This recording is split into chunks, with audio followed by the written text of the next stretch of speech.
Hello everyone. This video is going to be a little bit quicker, but I wanted to make a video to announce the fact that we're hopefully having a Dayna Martin on the Gaytriarchy. I guess tomorrow, roughly like 24 hours or so from when I'm going to be posting this. And I'm really excited about this one. But she's really just a breath of fresh air to anybody who watches this it's sort of like bedroom feminist style content. This YouTube sphere where people just talk at cameras and just say what they think. Like she's really fun to watch because she's so fucking wholesome. And you don't get a lot of that in this sphere. So I think it's gonna be a really special, really different kind of a show. But what she's all about is radical unschooling. And unschooling is different from homeschooling. In homeschooling, you take a school curriculum and put it into the home. Unschooling questions the entire idea of schooling. Now, it's not anti-education, it's specifically against school. And one way to look at it is that a lot of, the way that we're taught things is from an authoritarian sort of paradigm. And unschooling challenges that and flips it on its head. Essentially what it does is it looks at it as more of a partnership paradigm where you try to use conversation and different tools rather than resorting to things like punishment.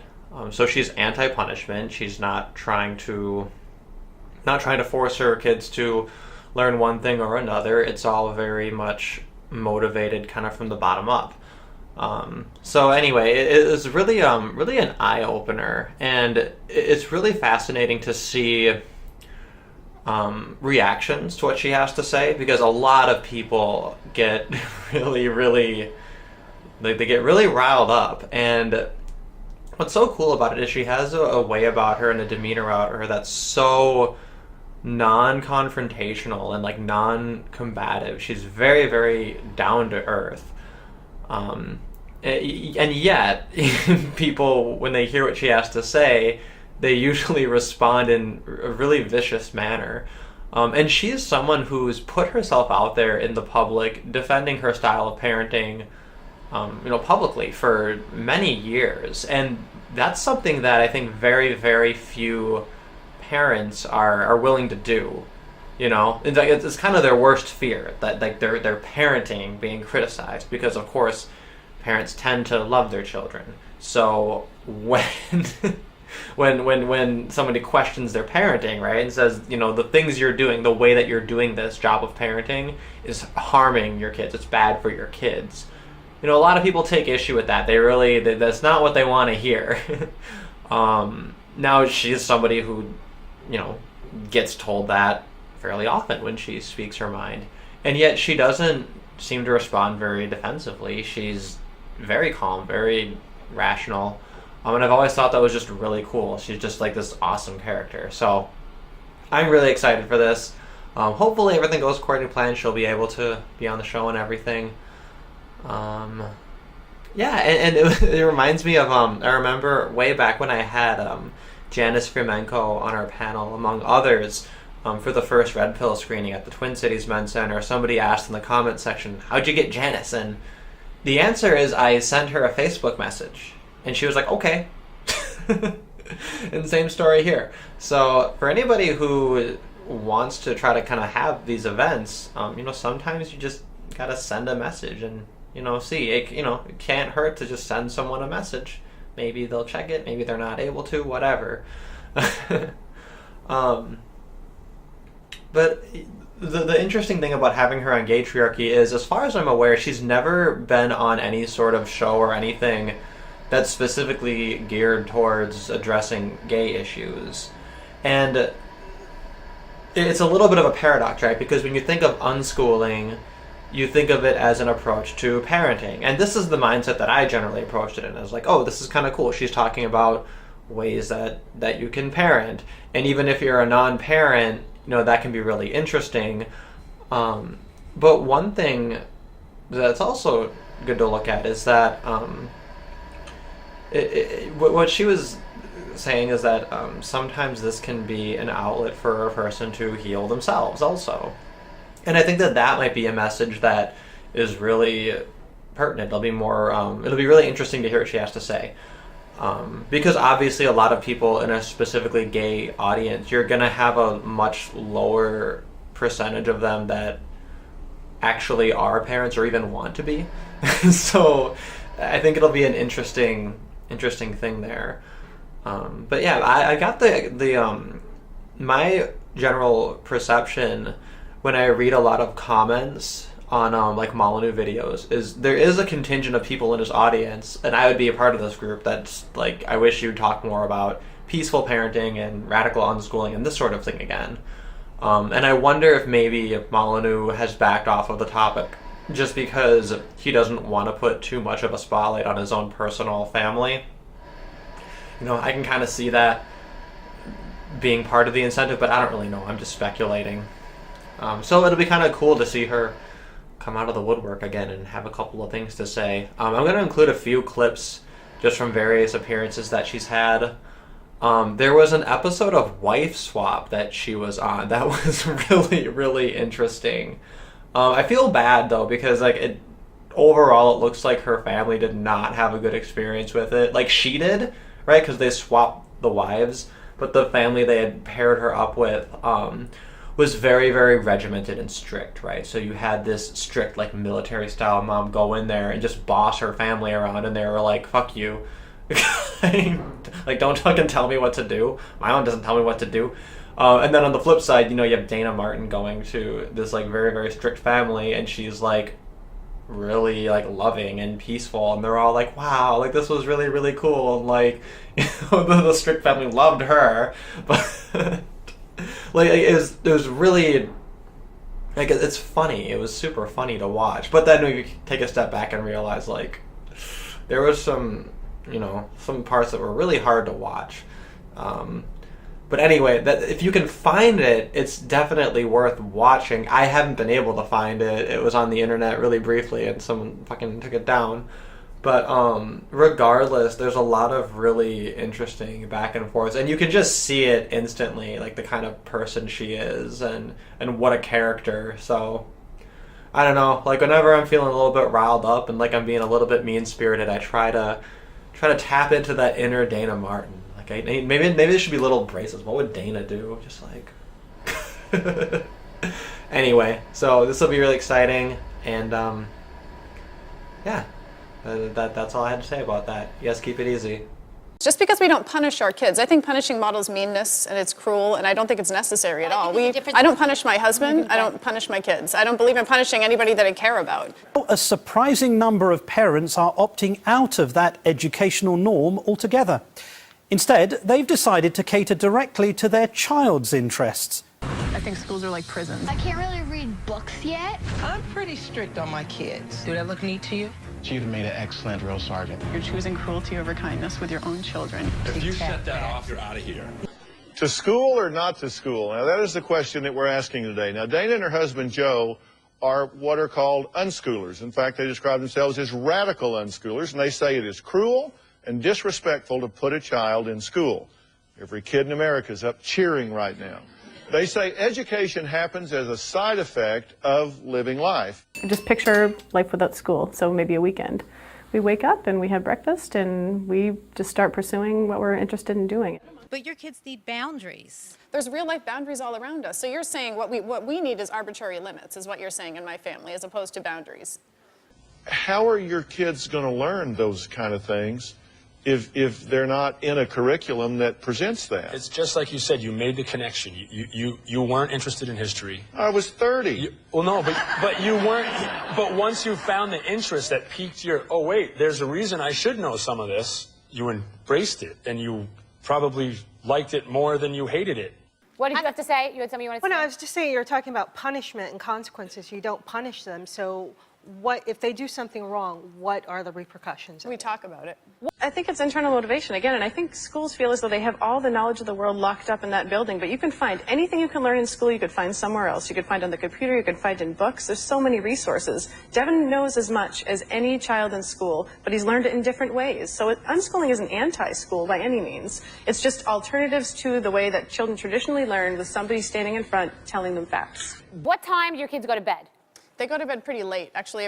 You'd be surprised with what a natural rhythm is for kids. So what time does your 6-year-old go to bed? 1 or 2 in the morning. Oh my God. Mom Dayna Martin doesn't think her kids need to go to school to learn their ABCs. Doesn't a child need to know who George Washington and FDR and JFK were?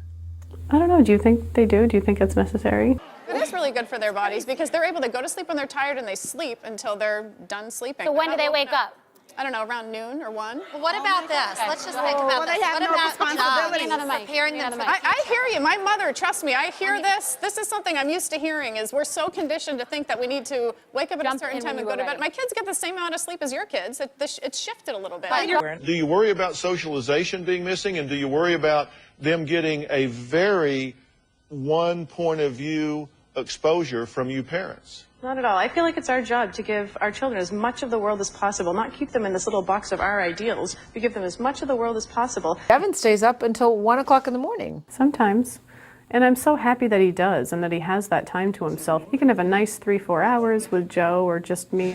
Fighting again. What time do you usually wake up? Around 10. Oh my goodness. Well, it's the same amount of sleep. I want to hear from some of the teachers in the crowd. Where's Etta? I disagree. Obviously, I take a different point of view for a couple of reasons. First of all, the public school system is like a biological entity. It's a living thing. It changes, it adapts. You receive students that come from everywhere, the diversification, and I believe that the school accomplishes 2 things. First of all, it teaches comprehensive skills, cognitive skills. Also, it's a socialization. First off, we're forgetting that they're still individuals. Each child should be raised differently. Some kids can be disciplined with verbal. Some kids need to be spanked. And that's bottom line. Give me another. The fact that the boys and girls are learning how to get along with students from everywhere. All right, you go ahead. I just want to say something about that 1 o'clock, 2 o'clock. You tried it at my house at the age of your children, you better go get a job. We have homeschooling support groups that we get together with every week with other people, not just unschoolers. Other, traditional homeschoolers as well. Our children are in group settings with people from all different backgrounds. I never planned on parenting like this. This wasn't my goal. It just happened very naturally and organically for me. I gave birth in a hospital for the first time with my son Devin, who's now 19. I wanted a natural birth. It was a goal of mine, but I always hated pain. And so I wasn't sure if I could do it, but I did. I gave birth to him naturally with a midwife. And it was life-changing because when I found out I was pregnant, all my friends and every woman I knew couldn't wait to tell me their horror stories. They would try to outdo each other with whose labor was longer and whose baby was dragged out with forceps in a vacuum, and who suffered the most, and who had to be resuscitated, and who had surgery. It was literally a contest of victimization from the beginning of a child's life, and that was not my experience at all once I gave birth myself. I couldn't believe that I had this human inside of me, and I brought him forth by myself. Not a single person in my life had ever told me that birth could be really inspiring and empowering, but it was. It changed my life, and I wanted other women to know this big secret. That birth doesn't have to be painful or negative, that it could be really joyful. And so I said, I'm going to teach people this. I'm going to become a childbirth teacher, and I'm going to educate people about this. And so I did. I became a childbirth teacher and a doula, and later a midwife. And I had my first home birth with my daughter, Tiffany, whose name was Dakota, by the way, when she was born, Dakota Lee. When she was, I'm sharing the story so you understand that I don't think it should be my decision what my child's called. Once she gets old enough to say, hey, I don't like this name, it's not me, I want to be called this, I totally respect that. So she was born Dakota. I had her at home, and it was amazing. Hospital birth is a real conspiracy. Hospital birth is very dangerous, and it's really out to make money for those in power. But not only that, money is easy for you guys to understand why hospitals work the way they do, but there's something even more scary underneath all of it. And that is that the government wants to separate parent and child as early as possible. So they create all this fear in these interventions, and they don't allow a mother to go through the process that she's meant to. And I think that's very, very tragic, because do you know that birth does not hurt like most people think it does? Let me explain what I mean by that. if a woman is birthing in a jungle, like in a tribe, she goes over and holds onto a tree and squats to give birth. You guys all have seen this image, right? Well, what do you think would happen if a tiger walked by when she was in the middle of laboring and pushing? What do you think would happen? Her labor would stop as a protective mechanism, and it would get kind of slowed down and dysfunctional. When a woman walks into a hospital in labor, it's like a giant tiger. Everything becomes completely dysfunctional the second she goes in because it's scary. And so her labor becomes really not natural anymore. It becomes really kind of scattered and painful, and they say, well, your labor's stalling, so we need to give you Pitocin. We need to give you a drug to speed it back up again. And a woman most women don't know, and they say, okay, well, gosh, my body's not working properly, I'm kind of breaking here, I need Pitocin, yes, give it to me. But what happens with Pitocin, you know, when a woman has a contraction, the uterus is the biggest human muscle, and it starts at the top of the uterus and goes down. It's like a wave. So it starts and it comes down. When you have Pitocin, it crunches your entire uterus at once. And it's very painful, like way painful. And not only that, but it's really unhealthy for the baby because the babies aren't meant to be squeezed that tight, and then their heart rate elevates. And then you need to have like surgery to be able to save the baby. So it's a vicious cycle of interventions the second you step into a hospital. Now, over 90% of women can birth completely fine at home. Thank goodness for hospitals for true times when it's needed. There are true emergencies that come up, and I'm grateful that they're there for those times, but it's very rare. And actually, here in Mexico, the C-section rate, I think, is almost over 40%. So even though over 90, and in America, it's 30%. So that's saying that 30% of women in the US cannot birth naturally the way their bodies were meant to. And that's a total lie.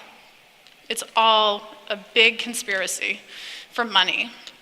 See, the interesting thing about it is a doctor makes about $3,000 for a vaginal delivery, but they make about $13,000 for a C-section. And so, I mean, it's terrible, but you can almost see after years and years of being an OB, being like, oh, the baby's in distress, you need a C-section. For one, they don't have to wait around anymore for the natural birth to occur, but it's really quick just to get in there and cut. And the really kind of sadistic thing to me about all of it in general is that the very complications that you get from the vicious cycle of interventions from walking into that hospital, you then thank your doctor for saving you from. Thank God you saved my baby. They caused it. That mother could have birthed by herself. So not only are they causing these issues for their own convenience and for more money and for separation of mother and baby, because when a baby's drugged, when a mother gets Pitocin, it's really unbearable pain. And so an epidural or other drugs are just what you ask for. Anybody would. It's really hard to birth the baby naturally with any kind of drugs that you get when you first walk in there. And so mother's so drugged out, she can't connect or bond with her baby. The baby's so drugged out as a side effect, they can't properly bond or connect.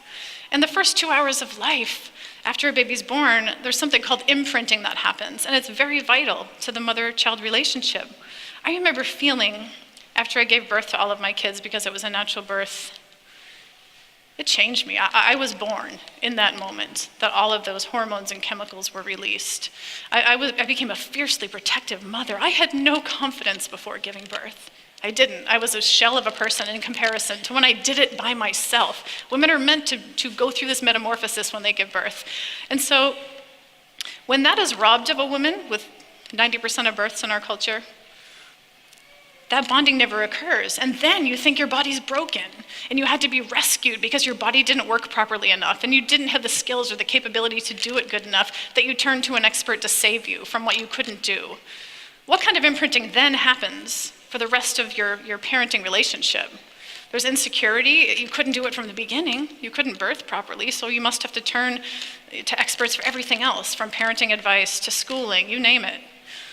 Because governments know when all of that stays intact, we are raising incredible, free-thinking, powerful families.